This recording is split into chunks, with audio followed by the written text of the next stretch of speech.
Hello everyone, welcome to my channel study with notes. This is Khushi and आज का जो हमारा टॉपिक है वो है measure of dispersion. Measure of dispersion को एक और नाम से जाना जाता है, वो है मेज़र ऑफ वेरिएंस, जिसे हम मेज़र ऑफ वेरिएशन भी कहते हैं। तो आज हम मेज़र ऑफ डिस्पर्जन को स्टडी करते हैं। तो इससे पहले हम देखो कि क्या नीड है मेज़र ऑफ डिस्पर्जन को पढ़ने की। तो यहाँ पर देखो, हमने इससे पहले एक चैप्टर किया था जिसका नाम था सेंट्रल टेंडेंसी। क्या नाम था? Central tendency. सेंट्रल टेंडेंसी क्या कहता था? सेंट्रल टेंडेंसी का क्या मीनिंग था, थोड़ा रिवाइंड करके देखो। सेंट्रल टेंडेंसी क्या कहता था कि हमारे पास एक सेट ऑफ डाटा है, इतना बड़ा डाटा है, और इस डाटे में से हमें क्या करना है, एक रिप्रेजेंट वर्ड को सेलेक्ट करना है जो रिप्रेजेंट करे पूरे डाटा को। ठीक है, जो पूरे डाटा को रिप्रेजेंट करो, उस वर्ड को हमें क्या है, सेलेक्ट करना है from the whole set of data. तो यहाँ पर हमें क्या होता है कि जो डाटा होता है वो हम सेलेक्ट तो कर लेते हैं, लेकिन कई बार क्या होता है कि ये जो डाटा है वो इस डाटा को, पूरे होल सेट ऑफ डाटा को रिप्रेजेंट नहीं करता है। तो ये इसकी डीमेरिट बनती है सेंट्रल टेंडेंसी की। ठीक है, तो सेंट्रल टेंडेंसी में क्या कहता है कि हमें क्या करना है, हमें वेरिएशंस को चेक करना है। कैसे? देखो, हमारे पास एक एग्जांपल है और इस एग्जांपल के थ्रू हम समझ के देखते हैं। 2 फर्म्स हैं हमारे पास, जिसमें से एक फर्म का नाम जो है वो ए फर्म है, सेकेंड फर्म का नाम बी फर्म है। यहाँ पर देखो क्या होता है, एक फर्म जो है वो पर ईयर जो कमा रही है, जो इनकम जनरेट करनी है, प्रॉफिट जनरेट कर रही है, तो वो है 1000, और वहीं जो बी फर्म है वो 3000 जनरेट करती है। ठीक है, सेकेंड 2017 में ये 2000 प्रोग्रेस करती है, लेकिन ये डिक्लाइन हो जाती है, 2000 पे आ जाती है। फिर क्या कहते हैं, 2018 में 3000 पे आती है, और यहाँ पर ये होके 1000 पे हो जाती है। ठीक है, तो ये क्या कहना चाहता है कि जो ए फर्म है वो हर साल क्या कर रही है, प्रोग्रेस कर रही है, और ये क्या कर रही है, ये डिक्लाइन हो रही है, हर साल अपने प्रॉफिट को, अपने इनकम को कम कर रही है। लेकिन अगर हम इन तीनों में सेंट्रल टेंडेंसी निकाल के देखें तो क्या आती है? देखो, सेंट्रल टेंडेंसी मतलब कि हमें एवरेज पॉइंट निकालते हैं, तो एवरेज क्या कहेगा, इसका टोटल कर दो। टोटल करते हैं तो that is 6000 divide by number of observation. Number of observation 3 years हैं, तो 3 से डिवाइड कर दो, तो ये कितना आया, 2000। ठीक है, इसका भी करके देख लो, तो ये भी टोटल 6000 है। नंबर ऑफ ऑब्जर्वेशन इसमें भी 3 हैं, तो ये भी टोटल कितना आया, एवरेज 2000। अब देखो, अगर हम कंक्लूजन की तरफ चलें तो कंक्लूजन क्या कह रहा है कि यहाँ पर 2000 है, यहाँ पर 2000 है, तो A firm is equals to B firm. लेकिन रियलिटी ऐसी है? रियलिटी ऐसी नहीं है। रियलिटी क्या बोल रही है कि ये जो फर्म है वो तो प्रोग्रेस कर रही है, ये जो फर्म है ये लॉस में जा रही है पर ईयर। तो यहाँ पर हम ये कह सकते हैं कि कई बार क्या होता है, हमारा जो कंक्लूजन होता है वो सही नहीं होता, और यही हमारी क्या है, डीमेरिट थी सेंट्रल टेंडेंसी की, कि मिसलीडिंग कंक्लूजन जनरेट करता है सेंट्रल टेंडेंसी, जिसकी वजह से क्या हुआ, हम कंक्लूजन देख के कह रहे हैं कि दोनों ही फर्म अच्छी चल रही हैं, इक्वल है। लेकिन यहाँ पे अगर हम ऊपर देखते हैं तो यहाँ पर कहता है कि ये इक्वल नहीं है। लेकिन जब भी हम एवरेज करते हैं, जब भी हम सेंट्रल टेंडेंसी करेंगे, तो हम तो सिर्फ आंसर को देखेंगे ना, एवरेज को देखेंगे, हम ऊपर वाला तो देखते ही नहीं। लेकिन हमारा जो डिस्पर्जन है वो यही कहता है कि कई बार क्या होता है, आंसर सेम आते हैं लेकिन ऊपर की जो डाटा है वो सेम नहीं होता है, या उसमें थोड़ी मिसमैचेस होती हैं। और यहीं पर हमारे को जो वेरिएशन है, वेरिएबिलिटी है, डिस्पर्जन है, इसको पढ़ने की, स्टडी करने की ज़रूरत पड़ती है। और ये जो डिस्पर्जन है, डिस्पर्जन ही हमें हेल्प करता है कि हमारी जो आइटम्स हैं उसकी वेरिएबिलिटी को हम क्या है, स्टडी कर सकें। ये हमें क्या है, डिस्पर्जन हेल्प करता है स्टडी करने में, जो हमारी आइटम्स हैं उसकी वेरिएबिलिटी को। तो अब देखो, डिस्पर्जन क्या कहना चाहता है। डिस्पर्जन कहता है कि dispersion is the variability of the item and observation. जो भी हमारी नंबर ऑफ आइटम्स है, नंबर ऑफ ऑब्जर्वेशन है, तो उसमें क्या वेरिएबिलिटी है, क्या डिफ्रेंसिएशन है, तो वो होती है डिस्पर्जन। ठीक है, dispersion is the extent to which the value of a distribution which is differ from the average of the distribution. कहते हैं कि जो वैल्यू ऑफ डिस्ट्रीब्यूशन है, मतलब कि जो हमारी वैल्यूज होती हैं, जैसे हमने 1000, 2000, 3000 किया, तो जो वैल्यू ऑफ डिस्ट्रीब्यूशन है और जो एवरेज होता है उस डिस्ट्रीब्यूशन का, मतलब जो हमने 2000 एट द एंड हमने कंक्लूजन निकाला था, तो उन दोनों में क्या डिफ्रेंसिएशन होता है, वही हमें क्या है, डिस्पर्जन बताता है। डिस्पर्जन क्या बताता है? डिस्पर्जन कहता है कि the difference between the value of the items, value of the observation या वैल्यू ऑफ द डिस्ट्रीब्यूशन, वो डिफरेंट होता है from the average of distribution. ठीक है, और उसी डिफ्रेंसिएशन को, जो डिफर है, जो एक दूसरे से अलग है, उसी को मेज़र करना डिस्पर्जन कहलाता है। कहते हैं dispersion is the scientific and algebraic treatment to improve the demerit of central tendency. Central tendency में एक डीमेरिट थी कि मिसलीडिंग कंक्लूजन क्रिएट करता है, तो उसी डीमेरिट को इम्प्रूव करने के लिए एक साइंटिफिक और एल्जेब्रिक ट्रीटमेंट है डिस्पर्जन। ठीक है, dispersion is the state, extent, value and the unit. जो डिस्पर्जन है वो एक एक्सटेंट वैल्यू है या यूनिट है, लाइक हम इसको मेजर कर सकते हैं in the KG, gram, litre, ton, rupees, centimetre, metre and etcetera. तो इन चीज़ों में क्या है, हम जो डिस्पर्जन है उसको मेजर कर सकते हैं। फिर कहता है कि measure of dispersion helps us to study the variability of the items. ये मैंने आपको पहले ही बताया कि जो मेजर ऑफ डिस्पर्जन है वो हमें हेल्प करता है कि हमारी जितनी भी आइटम्स हैं उनके बीच में जितनी भी वेरिएबिलिटीज़ हैं, जितना भी उसमें डिफ्रेंसिएशन है, जो भी अलग चीज़ें आ रही हैं, तो उनको स्टडी हम कर सकें।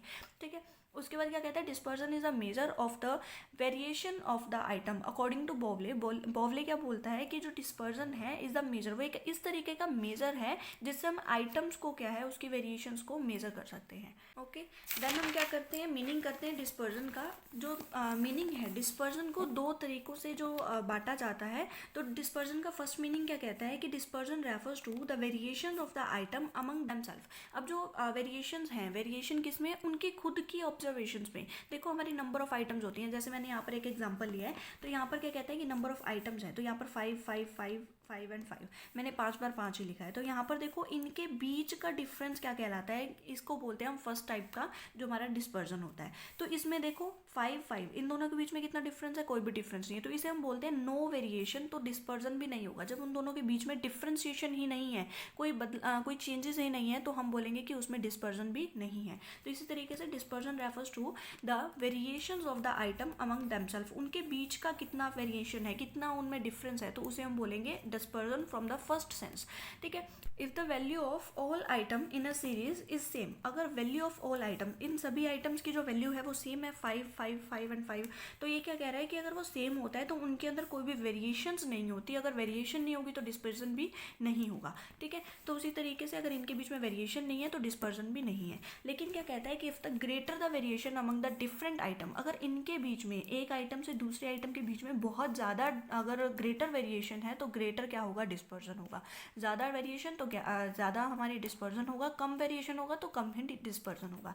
फॉर एग्जांपल यहाँ पर अगर हम लेके देखें तो यहाँ पर एग्जांपल अगर हम लेते हैं 5 10 20 50 90, तो यहाँ पर देखो डिस्पर्जन कितने का है, वेरिएशन जितने का होगा उतना ही डिस्पर्जन होगा। यहाँ पर वेरिएशन कितने का है, 5 का है, लेकिन इन दोनों के बीच में वेरिएशन कितने का है, 10 का है, इन बीच में 30 का है, इसके बीच में 40 का है। तो यहाँ पर कहते हैं कि जितना ज़्यादा वेरिएशन बढ़ता जाएगा उतनी ही ज़्यादा क्या होगी, हमारा डिस्पर्जन बढ़ता जाएगा, और जितनी कम हमारी वेरिएशन होगी उतनी ही कम हमारा डिस्पर्जन निकलेगा। ठीक है, तो इस तरीके से फर्स्ट सेंस कहता है। सेकेंड सेंस क्या कहता है कि डिस्पर्जन को देखना है फ्रॉम द एवरेज। अब देखो हमने क्या देखा, आइटम को, एक ऑब्जर्वेशन को दूसरी ऑब्जर्वेशन के साथ देखा, फिर दूसरी को तीसरी के साथ, तीसरी को चौथी के साथ, चौथी को पांचवी के साथ। लेकिन यहाँ पर क्या कहता है कि हमें एक वेरिएशन को किससे देखना है, इसके एवरेज से देखना है।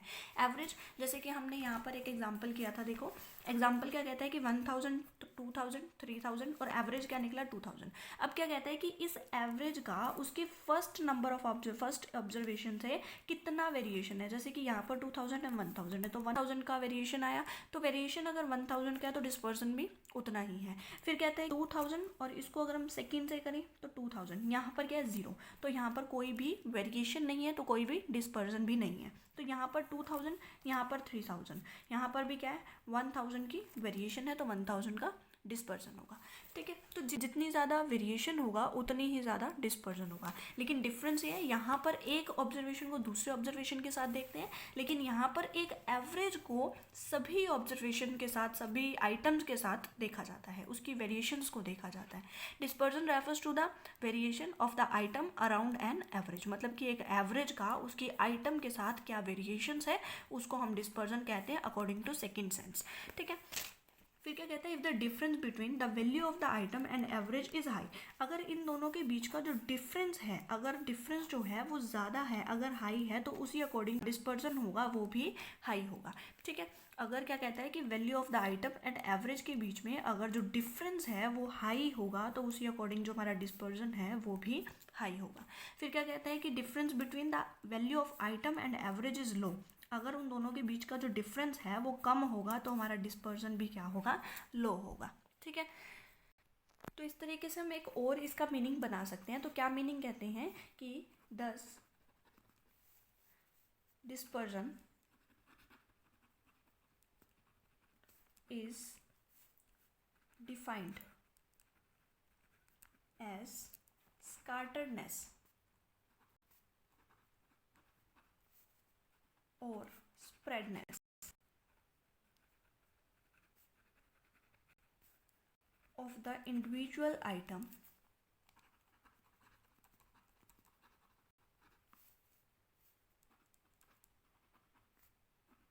in a given series। तो ये क्या कहना चाहता है कि जो डिस्पर्जन है, डिस्पर्जन क्या कहता है, डिफाइन एज अ स्काटरनेस एंड स्प्रेडनेस। स्काटरनेस और स्प्रेडनेस क्या होता है, स्काटरनेस और स्प्रेडनेस कहता है कि फैलाव कितना है, कितना फैला हुआ है, कितना दूर है, उसी को बोलते हैं scatterness and spreadness of the individual item in a given series. जो भी हमें सीरीज दी हुई है तो उसमें कितना फैलाव है, वो कितना एक दूसरे से दूर है, कितना वेरिएशंस है उसमें, तो वही क्या है, डिस्पर्जन को डिफाइन करता है। तो इस तरीके से इसका एक और मीनिंग बनता है। नेक्स्ट देखो, जो हमारा डिस्पर्जन के क्या मेजर्स हैं, या हम ये बोल सकते हैं क्या मेथड्स हैं डिस्पर्जन के, या टाइप्स क्या हैं, टाइप्स, मेथड्स या मेजर्स ऑफ डिस्पर्जन। तो जो मेजर्स हैं वो दो तरह का होता है। The first is absolute major and the second is relative major. ठीक है, जिसे हम कोफिशिएंट ऑफ डिस्पर्जन भी बोलते हैं। जो रिलेटिव मेजर होता है उसे कोफिशिएंट ऑफ डिस्पर्जन भी कहा जाता है। सबसे फर्स्ट जो एब्सोल्यूट मेजर है उसमें 5 तरह के आते हैं। The first is range, quartile deviation, mean deviation, standard deviation, Lorentz curve. Quartile deviation से एक और आता है जिसे हम इंटर क्वार्टाइल बोलते हैं, इंटर क्वार्टाइल। ठीक है, इससे पहले आता है और उसके बाद क्वार्टाइल डेविएशन आता है। फिर इसी के आगे कोफिशिएंट भी होते हैं जिसे हम रिलेटिव मेजर के अंदर रखते हैं या कोफिशिएंट ऑफ डिस्पर्जन के अंदर रखते हैं। जैसे इसको रेंज किया तो ये होता है हमारा coefficient of range. Next quartile deviation तो coefficient of quartile deviation. Mean deviation तो coefficient of mean deviation. Standard deviation coefficient of standard deviation. ये जो स्टैंडर्ड डेविएशन है ये कार्ल पियर्सन ने दिया था, और जो कोफिशिएंट ऑफ वेरिएशन है जो मैंने यहाँ पे 5th मार्क किया है तो ये भी कार्ल पियर्सन ने ही डेवलप किया है। उसके बाद जो 6th है वो है लॉरेंज कर्व। इसके लिए मैं आपके एक अलग अलग वीडियोस बनाऊंगी, उसमें मैं आपको समझाऊंगी एक एक अलग की रेंज क्या है, उसका मीनिंग, मेरिट, डिमेरिट, इसके फॉर्मूले और एक सम। ठीक है, इस तरीके से हम रेंज और कोफिशिएंट ऑफ रेंज को कवर करेंगे। क्वार्टाइल डेविएशन, इंटर क्वार्टाइल और कोफिशिएंट ऑफ क्वार्टाइल डेविएशन, इसको एक वीडियो में कवर करेंगे। फिर हम मीन डेविएशन करेंगे और कोफिशिएंट ऑफ मीन डेविएशन करेंगे। उसके बाद standard deviation, coefficient of standard deviation, और फिर हम कोफिशिएंट ऑफ वेरिएशन करेंगे। और एट द लास्ट हम लॉरेंज कर्व करेंगे जिसमें कर्व बनता है, तो उसके अकॉर्डिंग भी जो हमारा वेरिएशंस है उसको नापा जाता है, उसको मेज़र किया जाता है। ठीक है, तो इस तरीके से इसकी लगभग 6 वीडियोस बनेंगे अनदर, जिसमें हम अलग अलग इन सभी पार्ट्स को डिफाइन करेंगे। लेकिन इस वीडियो में समझ लो कि एब्सोल्यूट मेजर क्या होता है और रिलेटिव मेजर क्या होता है, जैसे हम कोफिशिएंट ऑफ डिस्पर्जन भी कहते हैं। ठीक है, तो एब्सोल्यूट मेजर क्या होता है, एब्सोल्यूट मेजर क्या कहता है कि जो एब्सोल्यूट सेम का सेम रहता है। तो सेम का सेम कैसे, the major of dispersion which is expressed in the same unit, जिस यूनिट में ओरिजिनल सीरीज को एक्सप्रेस किया गया है उसी सेम यूनिट में हमें क्या है, डिस्पर्जन को भी मेजर करना है। ठीक है, फॉर एग्जाम्पल जैसे हम rupee, kilogram, ton, KG, litre, centimetre, metre, या किसी भी यूनिट में, कोई भी ऐसी यूनिट जिसमें ओरिजिनल सीरीज को एक्सप्रेस किया गया है उसी में हम डिस्पर्जन को भी इसी यूनिट में हम क्या करेंगे, एक्सप्रेस करेंगे। ठीक है, नेक्स्ट क्या कहते हैं, relative major of dispersion. Relative major of dispersion क्या होता है, जिसमें जो मेजर ऑफ डिस्पर्जन होता है उसे मेजर किया जाता है in the form of ratio और परसेंटेज। ठीक है, जब हम रेशो और परसेंटेज के वे में हमारी जो एवरेज है उसकी डिस्पर्जन को मेजर करते हैं तो उसे हम क्या बोलते हैं, रिलेटिव मेजर ऑफ डिस्पर्जन कहते हैं। और इसी रिलेटिव मेजर ऑफ डिस्पर्जन को एक और नाम दिया जाता है, क्या नाम दिया जाता है, coefficient of dispersion, which I already discussed. Okay, next क्या कहता है, objective of dispersion, need to calculate the dispersion and importance of dispersion, जिसे हम सिग्निफिकेंस इंपॉर्टेंस कहते हैं।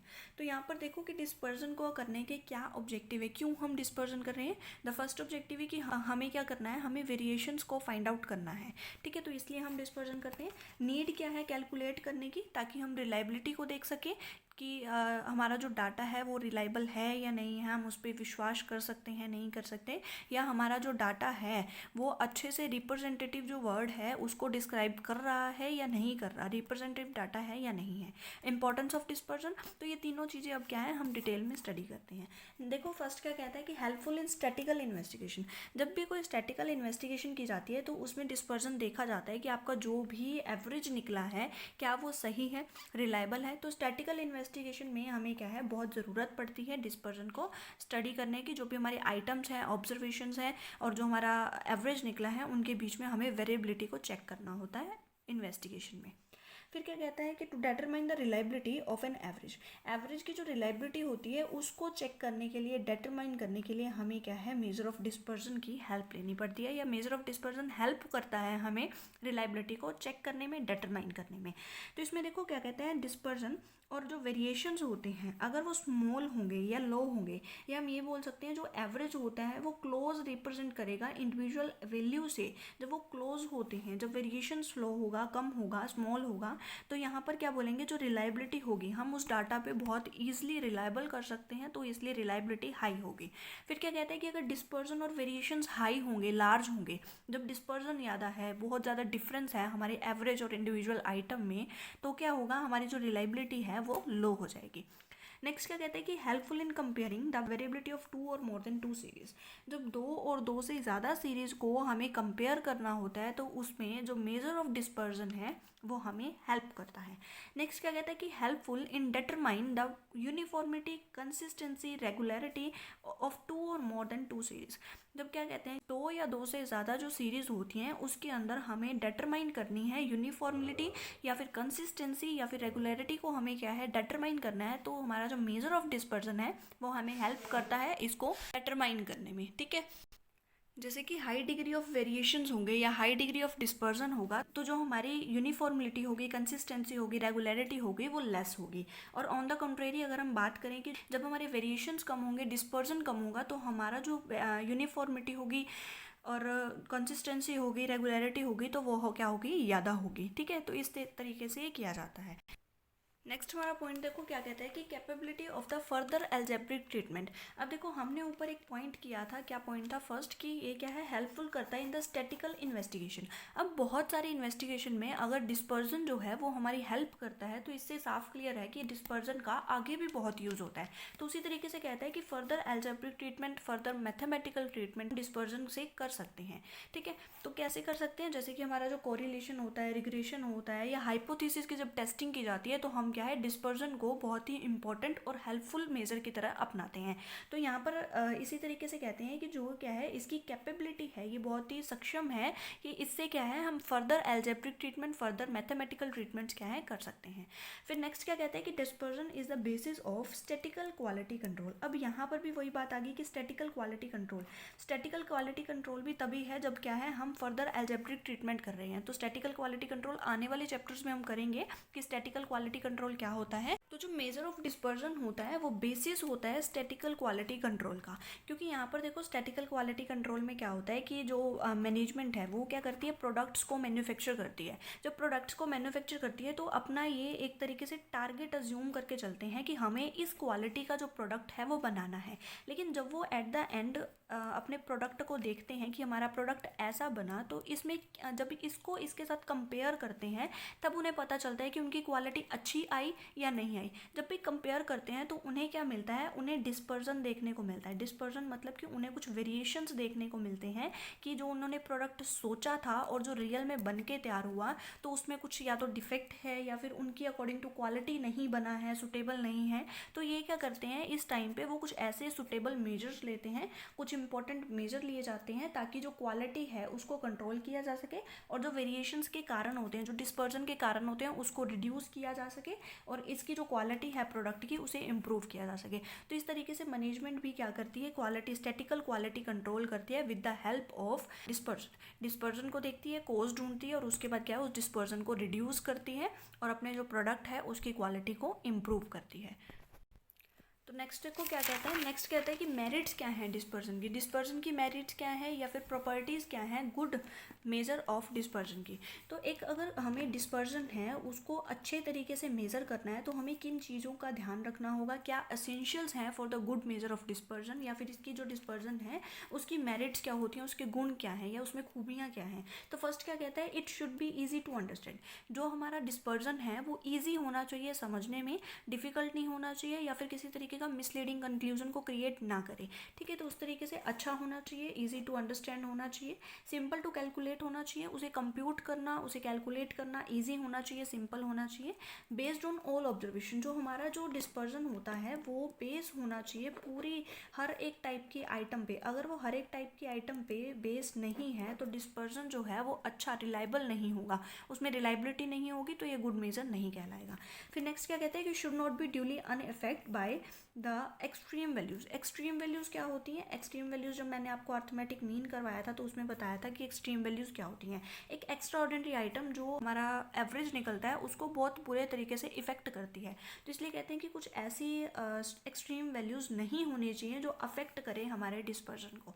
फिर क्या कहते हैं, capability of the further algebraic treatment, further mathematical treatment इससे कर सके। हमने पहले ही किया स्टैटिकल क्वालिटी कंट्रोल हमने किया, और हमने फर्स्ट पॉइंट में किया कि जो ये हमारा डिस्पर्जन होता है वो हेल्पफुल होता है इन स्टैटिकल इन्वेस्टिगेशन, कॉरिलेशन, रिग्रेशन, या फिर जब हम टेस्ट करते हैं हाइपोथेसिस का तब भी क्या है जो हमारा डिस्पर्जन है, मेजर ऑफ डिस्पर्जन क्या होता है, हेल्पफुल रहता है। इसलिए ये कैपेबल है फॉर फर्दर एल्जेब्रिक और mathematical treatment. Should be uniquely defined. ये क्या होता है, एक यूनिकली डिफाइन किया जाना चाहिए, इसे एक स्पेशल सिग्निफिकेंस मिलनी चाहिए। तो इस तरीके से जो गुड मेजर होता है डिस्पर्जन का वो प्रॉपर्टीज़ उसकी ये हैं। तो आज के लिए इतना ही। आने वाली वीडियोस में मैं आपको ये पॉइंट्स सारी जो अलग अलग इसके मेजर्स हैं उसको कवर करवाऊंगी। आज के लिए इतना ही।